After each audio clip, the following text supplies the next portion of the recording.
Now, my other question is I know this is not the first time that Caroline County has looked at the possibility of joining PRTC. We did that probably back in '06, okay, 2006. And we talked about possibly conditions that could be put in place if the county joined in order to give the county an opportunity to build some surplus, some revenue in order to do certain projects with. Do you still do those type of, with PRTC, do you still work with those, within those? That was an attribute of the Spotsylvania agreement. It was not a forgiveness of an obligation, it was a deferral of an obligation. And the deferral amounted to a little more than 2 years. That deferral period has passed, the obligation has been fulfilled, and now Spotsylvania is a contributor in the same fashion as the other member jurisdictions. I would come back to one other point about the perceptions from the PRTC board. I think that there's a recognition that there is a uniqueness about Caroline's interest, and there are practical concerns about what the implications for governance will be on quorum requirements, on simply being able to ensure that the business of the commission, even if it deals with matters that are peripheral to Caroline's interests, might become more difficult with Caroline as a member. Those are the kinds of practical considerations that I think are coloring the thinking on the PRTC board end and giving rise to the notion that maybe a membership arrangement of a different sort that would not have Caroline figuring in the quorum requirements and things that for a jurisdiction that is 80 miles removed might have difficulty fulfilling. Okay. Mr. Yes. You talked about the fact that the board has some concerns, even if Caroline did decide that they want to become a member. So let's just say, for the sake of discussion, that the county did decide to become a member. What would be the next step, and what would we have to do, or what would happen after that decision was made?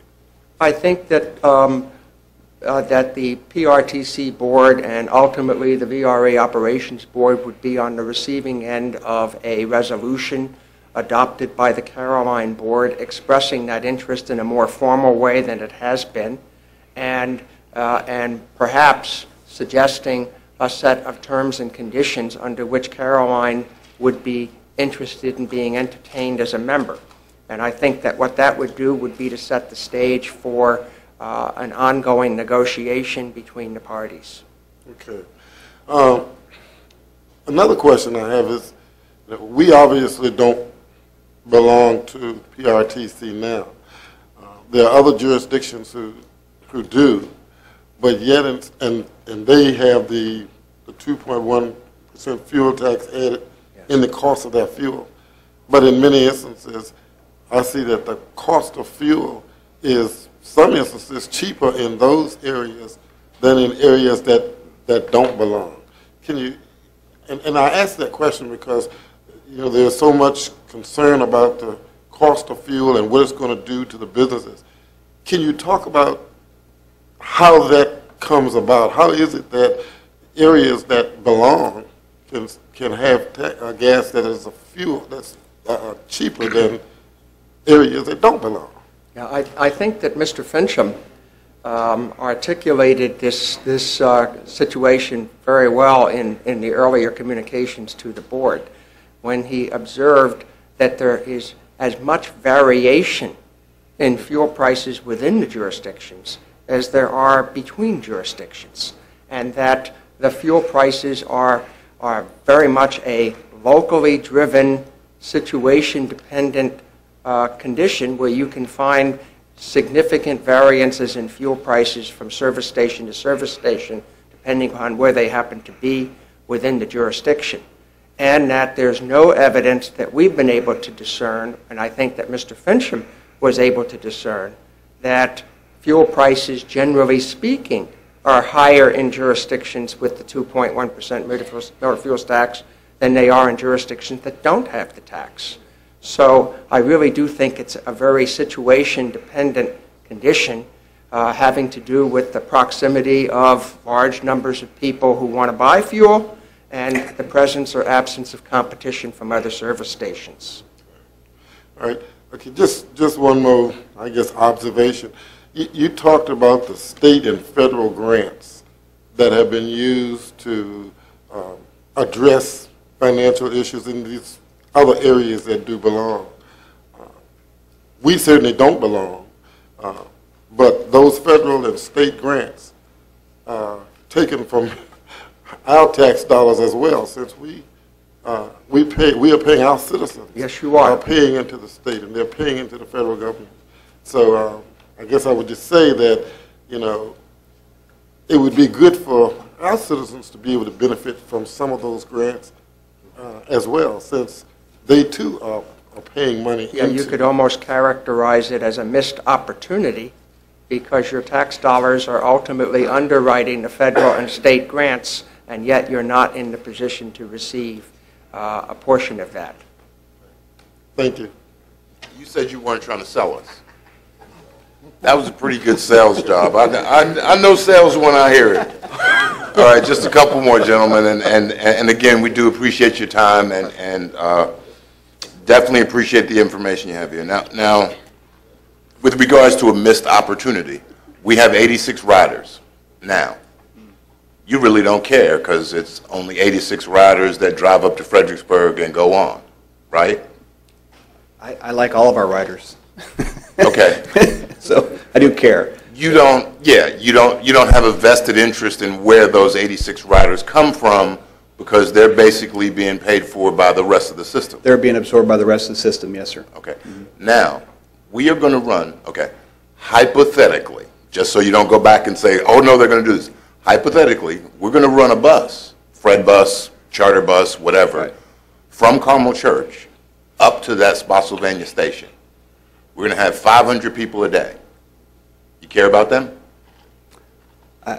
Again, I like all my riders. The jurisdictions have expressed that they, and frankly, when we talked about it, we said, you know, as soon as we move up and open up the Spotsylvania station, it's a lot more accessible, a lot easier to use, a lot more ridership is going to show up. And Caroline County is going to be a lot more accessible to it because of that extension. And they understand that. And I think, Chairman, you're raising a good point. When it gets to 500 riders, it's, you know, now it's a pretty significant amount that everyone else is having to pay for. Right now, we have numbers close to that from Fauquier County that gets distributed. Again, I think some of the concerns, I think the concerns are such that they'd want to make sure that those concerns can be addressed in whatever kind of an agreement is reached. Okay. And we want to be upfront that any extension of actually physically going into Caroline County is going to be expensive. It's going to got a lot of challenges. If the approach is we don't want any extension, we just want to help pay for the 500 riders that we're going to bring to Caroline, that Caroline's going to bring to the station, and the other arrangements can be dealt with, I think that they would be willing to really look at it. Okay. Absent that, I think if 500 showed up and there was an agreement, we would gladly take the riders, and because they're coming off of 95, and the rest of our jurisdictions would pay the freight for it. And then we're going to get on first, so we got the seats. That's right, and they're good seats too. They're So, really yeah. nice. All right. Just a couple of quick more ones. The key is, and I think you and I have discussed this on the phone, is all fuel sales. I can't divide gas That's my from understanding. diesel. Yes, sir. Okay. That's your understanding too, Mr. Finch, from checking, and it would take an act from the General Assembly to be able to separate those two if we decided to.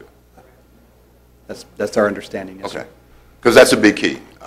We've got a lot of truck stops who sell a lot of diesel, and that's Yeah. their point is, you know, a penny or two in the gas price or in the diesel price makes a big difference when you're getting 1,500 gallons at a time. So that's one thing we got to work out. And the The last thing is there was some discussion, I'm not sure whether it's true or not, but there could be a reduction in transportation money from the state if you belong to PRTC. Have you heard anything of that? No, Poppycock, right? Okay. I've not heard that from anyone. Nor have you. No, there's no reduction in any kind of state funding because of belonging to PRTC. No, sir. Okay. Okay. That's my questions. Gentlemen, again, we appreciate your time. Well, thank you. We are going to obviously deliberate so that we come to some consensus. Can I ask one more? Can I? You want one more? Yeah. Sure. I just got a quick question on the PRTC board. As far as the board itself, Caroline, if Caroline were joined, what would be the membership? There's 18, there's 17 on the board, right? 17 now, and there would be, and Caroline would be one more member. So Caroline would be one member of 18. Yes. Okay. Yes. Right. That's all. Mr. Chairman, if I could make a comment too to Mr. Taylor. As far as commuters are concerned, we now have an official, as part of being a member of the GWRC, Mr. Taylor should know, we have an official commuter parking lot available for commuters in Caroline that was done through actually GWRC. That was not, and that's not being a member of PRTC. There has been discussions if the ridership were to increase, we could also increase that number through GWRC. So I just want to let that be known. Thank you. Thank you, Mr. Blanket. And that's part of our discussion. You know, status quo, we just have our 86 riders, or we run the bus up to Fredericksburg, you know, makes a difference, or we extend the line down. And extending the line down may be a 10, 15-year, 20-year process, you know. So that's something. But we are going to deliberate some more. We're going to make a decision, and then we're going to ask your indulgence at a later time. Okay? Gentlemen, again, thank you again. Pleasure. Thank you very much for having us. Thank you.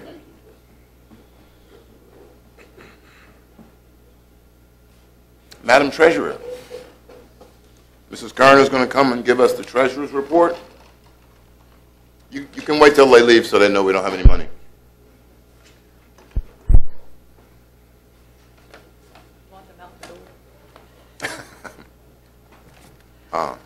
And before you say it, our tax bills are due next week. They are due next week, Thursday. As long as they're in that nice blue box out in front of the building when I get to work on Friday morning, it's not too late. I'm not coming down at midnight. I will say that with us being closed tomorrow at noon through Monday morning, that the website is available to take payments 24/7. I encourage, you know, if you all have folks that are interested in making their payments, that they can make the payments on the website. We've got quite a few that are doing that right now.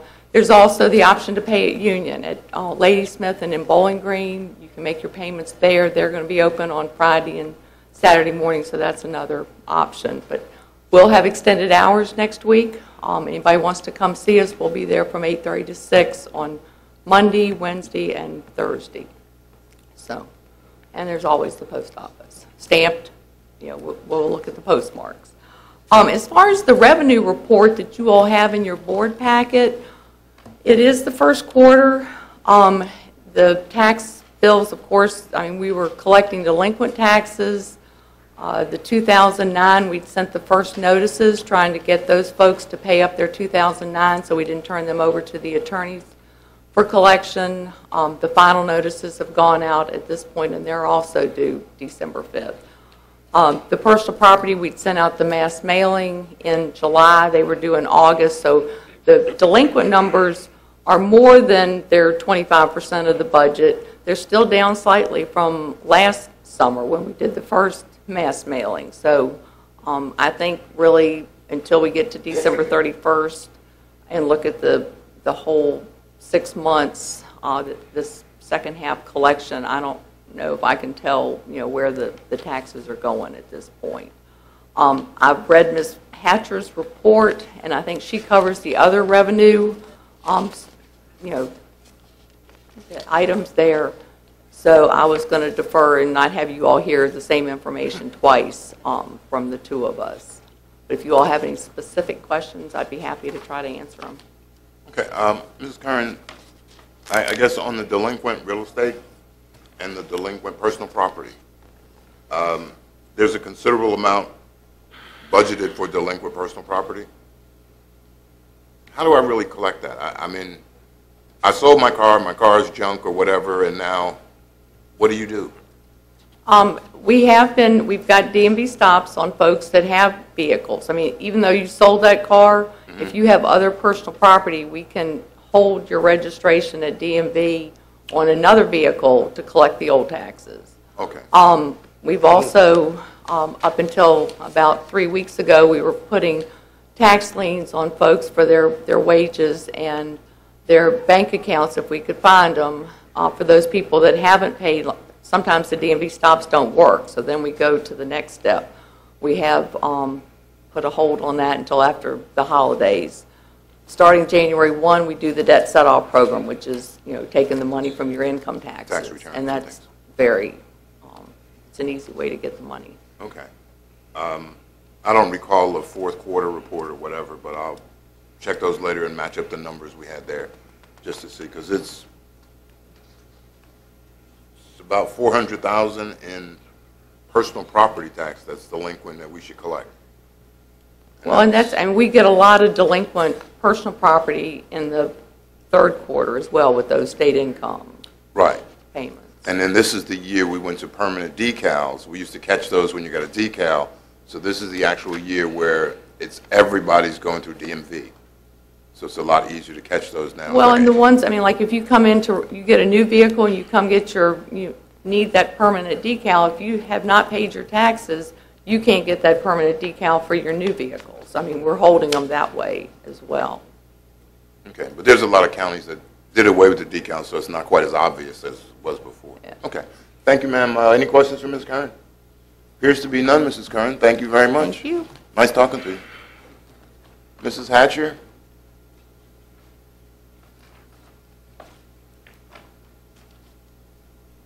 How are you this evening? I'm fine. Good evening, Chairman Thomas, members of the board, and staff. I was really hoping Ms. Curran would do a little bit more so I could cut out part of mine, but she went first, so I guess I lost that deal. In your packet, you've got your first quarter budget status report for the 3 months ending September 30th. This report is on an accrual basis. I did break down in your summaries a cash basis to the side so it will reflect Mrs. Curran's report, but to get you used to how we're supposed to do this, it's on the accrual basis.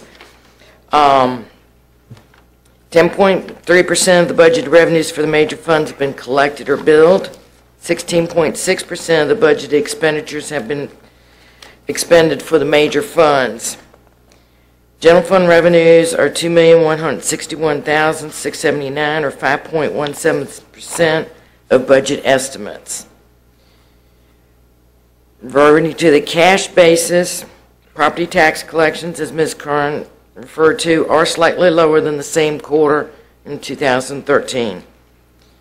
Your sales tax revenue appear to be higher than they were this time last year. Part of that is due to the use tax that's paid on construction projects. It should also continue to go up a little bit now that we're working on getting more things in the county. Your local communication taxes appear to be slightly lower, and I think this is going to be a trend as more and more people are going to cell phones, not landlines, and how they compute it. And I'm not really sure how they compute it, but it shows a trend. Your business licenses are up slightly compared to last year, partly due to several major construction projects and a little bit to the revenue collected at the state fair.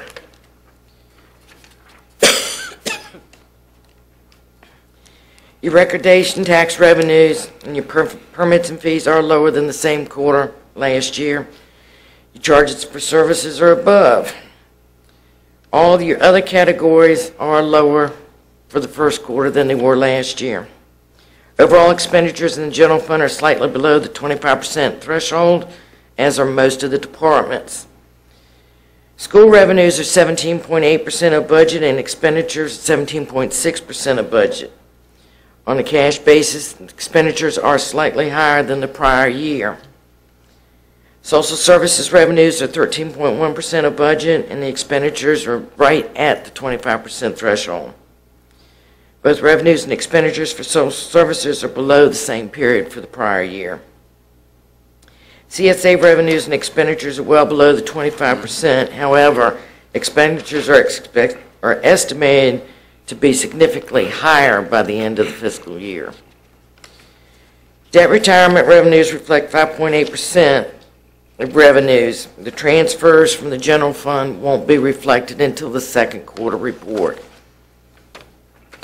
Your meals tax revenues are higher than the same quarter last year and should continue to increase slightly due to the opening of several more restaurants. The expenditures are 58.4% of the budget, basically due to the timing of the debt service payments. Most of our debt service payments are due in July and October, of which we pay them in September. Your operating revenues for the utility fund, 24.8% of budget, representing 3 months of billings. The operating expenses for the utility fund is running at 18% of budget, well below the 25% threshold. Debt service for the utility fund is 57.8% of the budget, again due to the timing of the debt service payments. Again, it should be noted that the actual operating revenues continue to be greater than the actual operating expenses for the utility fund. For the 3-month period, operating revenues were $238,000 higher than the operating expenditures. Your availability fees are at 32.4% of the budget, representing 13 water and 13 sewer fees paid through September 30th. Your Dawn Wastewater Fund billed operating revenues are 35.9% of budget, 31% or $6,713 of the $65,000 billed is for penalties. Operating expenses are at 49.9% of budget, and your debt service is 50% of budget. Tourism reflects 12.4% of revenue collected and 20.4% of expenditures. Your transient occupancy taxes continue to decline, even with increased enforcement collections. Expenditures for tourism are below the 25% threshold. All departments continue to monitor the revenues and expenditures, and that's basically all I have for the report. Can't report a whole lot on the first quarter because there isn't a whole lot to give. Okay. Mrs. Hatcher, you mentioned there were 13 water and 13 sewer connections. Is that this quarter or those carryover from last quarter? We have no carryover since you all changed how they are to be paid, so there are no receivables. Okay. What's that compared to last year? We had 50, I don't see Mr. Sheebles out. Last quarter? I'd have to get that to you. Okay. I really don't have that with me. We had 50-some the whole last year, right? How many are in the budget? Mr. Barton, is that, I think it's a smaller number, less than 50. It was 42, I think. So 13 times 4 is 52. But how does that compare with last quarter, the end of the fourth quarter of last year? Not the first quarter of last year, the fourth quarter, to see if the trend is still going up. Because if we had 10 last quarter, 13, that's a good sign. If we had 5 last quarter, now 13, that may say something different. I will have to get that to you. We can provide that information in the morning. Okay. Mr. Barton, you could just send it out to us as an email. Other questions for Mrs. Hatcher? No other questions? Mrs. Hatcher, thank you very much. Thank you. And the audit we'll see next month? January? Probably going to be January. Okay. And that's not your control, that's the auditor's control, right? Both. Okay. We would like, it's good to see that before we start the budget process and Well, I can tell you preliminarily that the general fund ended up with a surplus of about $324,000. Our debt, our fund balance is a little over $10 million. Okay. Mr. Chairman. Last year, during that process of the audit, there were a lot of concerns by the auditor, and it ended up costing us almost double, certainly $30-some thousand. Are we finding that trend has gone away? Yes. Okay. Everything is moving along quite nicely. The cost transmittal has already been sent to the state, which was due by November 30th. I still have statistical reports. We are still working on some fixed assets.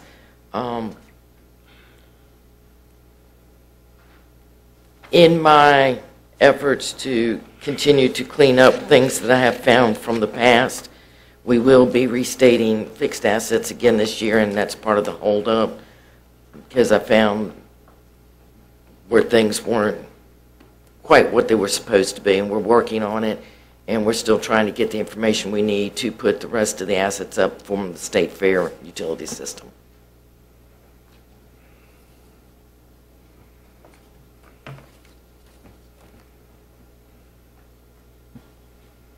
All right. Thank you, Mrs. Hatcher.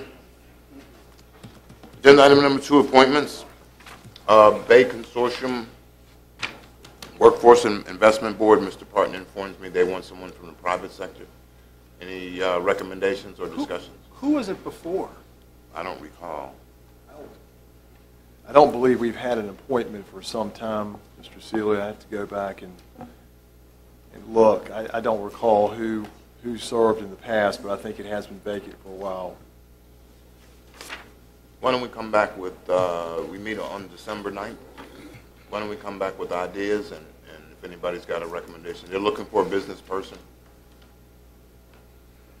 Okay, so we're meeting on the 9th is Monday. Right. We don't do Sunday meetings. I hope we have, though.